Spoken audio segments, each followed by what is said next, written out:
For the first time in a decade, the United States look dangerous. Not brave, not plucky. Actually dangerous. They won their World Cup group on home soil, top of the table. A country that usually shrugs at soccer is suddenly paying attention. So here's the question everyone is dancing around. Are the hosts actually good, or did they just get an easy group? Let me be honest with you about how far this team can really go. Start with what they actually did. Game 1 against Paraguay in Los Angeles. 4-1.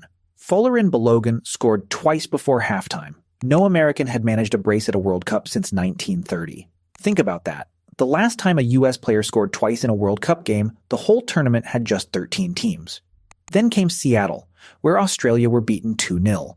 The kids turned up too, with 21-year-old Alex Freeman scoring on the night. 6 points from 2 games, and first place in Group D, locked. Before this, they had not won a World Cup group since 2010.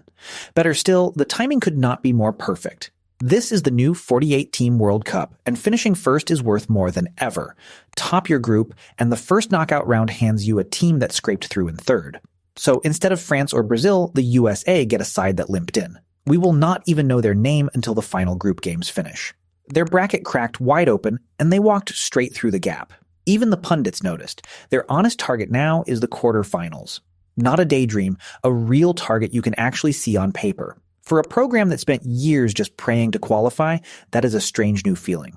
So that is the dream. Now here is the cold water. 1. That is how many World Cup knockout games the United States have won in their entire history. Total. That single win came against Mexico back in 2002. Half of this squad were not even born for it. Now, about that group they won so easily. Paraguay, Australia, and Turkey. With respect, that is not the group of death. Their real tournament starts on July 1st in San Francisco, and the hosts have flunked that exact test for more than 20 years. There is also a worry bigger than the bracket. Christian Pulisic, their best player and the one carrying all the pressure. He limped off at halftime in the opener with a calf strain.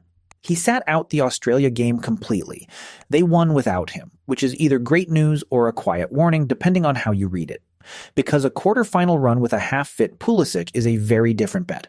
A calf strain does not care that you are the face of a nation. Here is a detail that surprises people. Pulisic is not even the captain. That armband belongs to Tim Ream, a 38-year-old defender. Mauricio Pochettino wanted experience at the back, not a famous name on the sleeve. Pochettino is the other reason to believe. He won a league title at PSG and once dragged Tottenham to a Champions League final.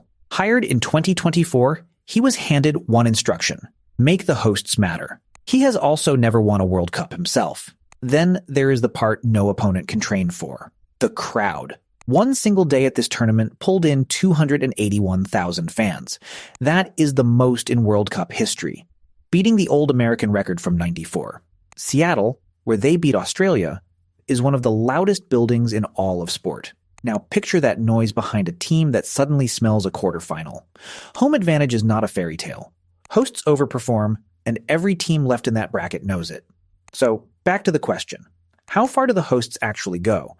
Here is my honest answer. This is real. The quarterfinals are not a fantasy. They are sitting right there, one good night away. Win on July 1st, and a country that ignores soccer for 3 years straight loses its mind for a month. But that one game is the whole story.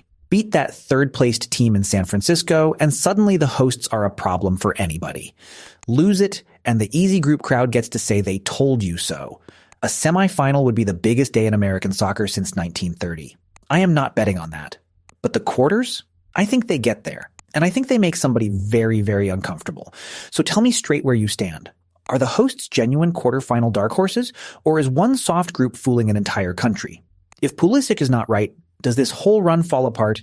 Drop your call in the comments. Subscribe for the honest takes, not the home crowd hype.